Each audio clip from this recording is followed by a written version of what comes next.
अगर खुशियों का पैमाना नए फ़ोन या छुट्टियों के पैकेज से भरता तो हर सेल खत्म होते ही सब लोग रोते नजर आते।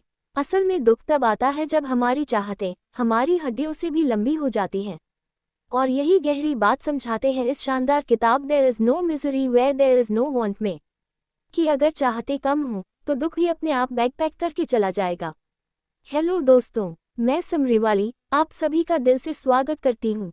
आज हम सीखेंगे कि कैसे कम में भी दिल से जी सकते हैं, कैसे जरूरत और लालच के बीच का फर्क समझ सकते हैं।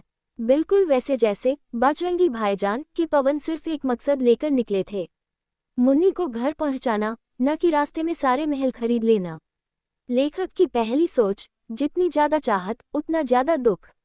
जैसे जैसे हम चीजों को चाहते हैं वैसे वैसे दुख का दरवाजा खुलता है। अब सोचिए, अगर कभी खुशी कभी गम कि अमिताभ बच्चन को बस परिवार की खुशी चाहिए होती तो शाहरुख खान को कभी घर से निकालना ही नहीं पड़ता। चाहत जितनी कम दिल उतना बड़ा। लेखक की दूसरी सोच, संतोषी आत्मा सबसे अमीर होती है।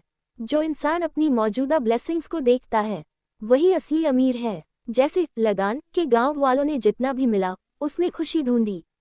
उनके पास बड़ी बड़ी गाड़ियां नहीं थीं, पर हिम्मत और मुस्कान दोनों 5G स्पीड से काम कर रही थी।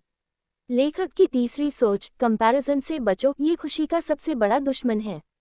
दूसरों से अपनी लाइफ कंपेयर करना यानी खुद को बिना मतलब के दुख देना। अब सोचिए, अगर 3 इडियट्स का रेंचो चतुर से कंपेयर करता तो उसके ड्रीम इन्वेंशंस कभी पैदा नहीं होते। अपने पैमाने पर खुश रहो, न कि दूसरों के पैमाने पर। लेखक की चौथी सोच, वांट कम करने का मतलब सफरिंग कम करना है। जैसे जैसे वांट कम होती है वैसे वैसे पीस बढ़ती है।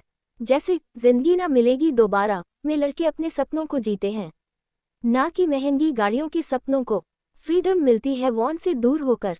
थोड़ा सा ब्रेक दोस्तों, अगर आपको अब तक ये समरी छोटी छोटी बातों में बड़ी खुशी खोजने जैसा लग रहा है तो फटाफट लाइक करिए, सब्सक्राइब करिए और उन दोस्तों को भेजिए जो हर चीज़ में थोड़ा और की लिस्ट बना रहे हैं। अब सोचिए, आपकी लाइफ में कौन सी एक वांट है जो छोड़ने से दिल हल्का हो जाएगा। नीचे कमेंट करिए। चलिए बढ़ते हैं आगे। लेखक की पांचवी सोच, प्रेजेंट मोमेंट को पूरी तरह जीना सीखो। जब आप अभी के पास जो है उसमें खुश रहना सीख लेते हैं तभी असली सुख मिलता है।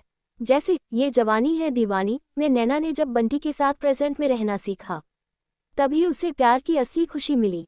पास्ट और फ्यूचर की चिंता से छुट्टी मिलती है जब अब को अपनाते हैं। लेखक की छठी सोच, internal wealth is greater than external wealth.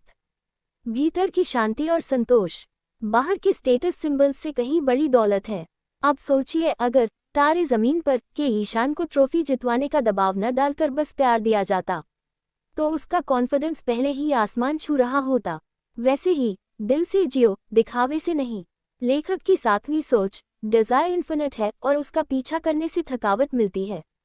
Want कभी खत्म नहीं होती, एक पूरी करने के बाद दूसरी वांट सामने खड़ी हो जाती है।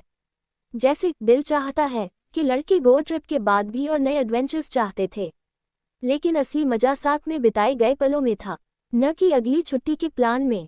लेखक की आठवीं सोच, simplicity is the ultimate luxury. कम चीजों में ज्यादा शांति मिलती है। जैसे स्वदेश के मोहन को अमेरिका के आराम से ज्यादा खुशी एक गांव की बिजली जलाने में मिली, वैसे ही असली खुशी सादगी में छुपी है, ना कि चमचमाते लाइफ स्टाइल में। तो दोस्तों, there is no misery where there is no want हमें सिखाती है कि जितनी कम जरूरतें होंगी उतनी कम परेशानियां होंगी। संतोष से ही असली अमीरी आती है। दूसरों से कंपेयर करना बंद करो और खुद के पथ पर चलो और प्रेजेंट मोमेंट में पूरी ताकत से जियो, क्योंकि जब आप चाहते चाहते थकना छोड़ देते हैं तो जिंदगी अपने आप फूलों से सज जाती है। अब आप बताएं, आपकी लाइफ में वो कौन सा वांट है जिसे आप छोड़ना चाहेंगे ताकि जिंदगी हल्की और खुशहाल हो जाए। नीचे कमेंट करिए। अगर समरी ने आपको दिल से मुस्कुराने पर मजबूर कर दिया हो तो फटाफट लाइक करिए, शेयर करिए और सब्सक्राइब करिए। और दोस्तों याद रखिए, ये तो बस एक छोटी सी झलक थी। अगर आप सच में वांट से आज़ादी और दिल से सुकून पाना चाहते हैं तो पूरी किताब there is no misery where there is no want जरूर पढ़िए। लिंक डिस्क्रिप्शन में है, क्लिक करिए और अपनी इनर पीस को सेलिब्रेट करना शुरू करिए।